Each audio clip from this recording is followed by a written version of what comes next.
Sobrang tapang. Ang tapang ni Nicolas Pawn yung atake sa itim. So, hello guys. Nandito tayo ngayon sa 3rd Uzi Chess Cup 2026. Ito ay round 4. Ang maglalaban dito is si Shamsidin at saka si Nicolas. So, ang game na to is after talunin ni Shamsidin si Mukidin. So, ang game is nagsimula sa D4, Knight F6, tsaka nauwi sa Queen's Gambit.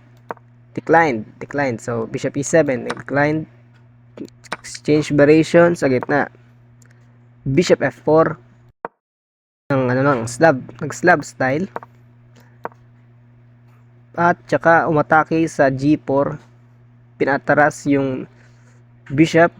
Pupunta ata yan sa G6 at mag H6 ata yan. At yun. So makikita natin after, balik ko muna. After Bishop G6, nag E3 para mabuksan yung white bishop, tsaka nag Queen B6 para ma-attack ito. Kaya ang ginawa is dinipensa ng Queen E2. Grabing depensa yun. Queen E2. Paano pag Queen D2? Magna-knight siya dito. Takes. Meron ganito pala. Oo, meron palang ganun. May pin. Kaya hindi pwede yung Queen dito. Kaya ito, balik na tayo.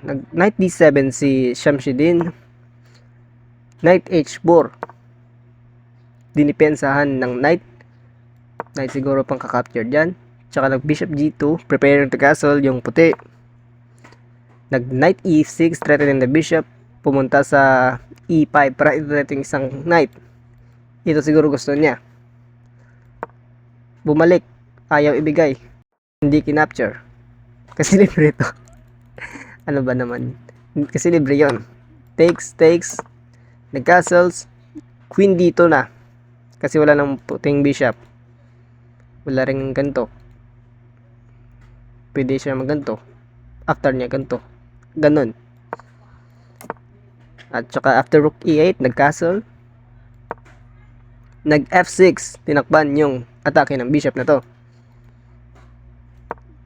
F4. Grabe. Matapang si Nicolas Teodoro dito. After niya mag F4, na-weak to. Pero merong threat na ganito. Kaya ang ginawa dito ni Shamsidin is pumatras ng bishop pabalik. Nandito na sa likod itong mga piece niya. Nandito sa likod, no. Kaya may backward pawn siya. Umaatake yung puti. Pero open to. Kaya nangyari, Bishop F2. Bakit kaya may Bishop F2? Siguro magpapush na dito. Pinsado to. Kasi may knight. Tsaka gusto niya capture siguro, no? Baka ganun. Knight, yun pala yun. Kaya dinipensahan ng knight 7. Baka umikot na yung knight. Hindi pinaikot. Tinakpan dito. Nag A5. F5. Grabe. F5 kasi gusto niya sa kanya itim na bishop ay malakas. After F5, Knight A6 na lang kasi wala na to. Knight A6, plano din to. Tsaka ito yung mga square na threat ng knight, no? Threat, tsaka ito. Okay, after knight, nag-pawn. Sobrang tapang. Ang tapang ni Nicolas Pawn yung atake sa itim. Bumalik yung Reyna. Nag Knight E2, tsaka nag Bishop G3. Knight B6 para dito. Ginawa B3 depensa para hindi pumasok. Bumalik na lang. Ayaw niya siguro. Bishop F4. Dito lumipat. Pinapupush niya ata ng pawn si Nicolas, no? Knight. So, exchange. Pinadalito yung bishop na puti. At nag-push. Grabe, kanina pa itong mga pawn. Tatlo pa rin sila dyan. Magkakasama sila. Pero yung hari dito, ang tanging depensa na lang is yung mga pyesa sa likod. Gumilid na yung hari ng itim. Gumilid-gilid sila. At saka nag-C5. Ayan na. Ito na yung weakness ito. Takes. Sabay, rook g1, knight d3, threatening the bishop, pumunta sa h6, knight e5, bawal capturein. Brilliant move by Samsidin. Bawal capturein. Tsaka yung knight may threat dito, no? Kaya king move na lang siya. Knight f3, queen b2, rook g8 na mali. Bakit? Kasi ang tamang tira dito daw, sabi ng computer engine is queen c8.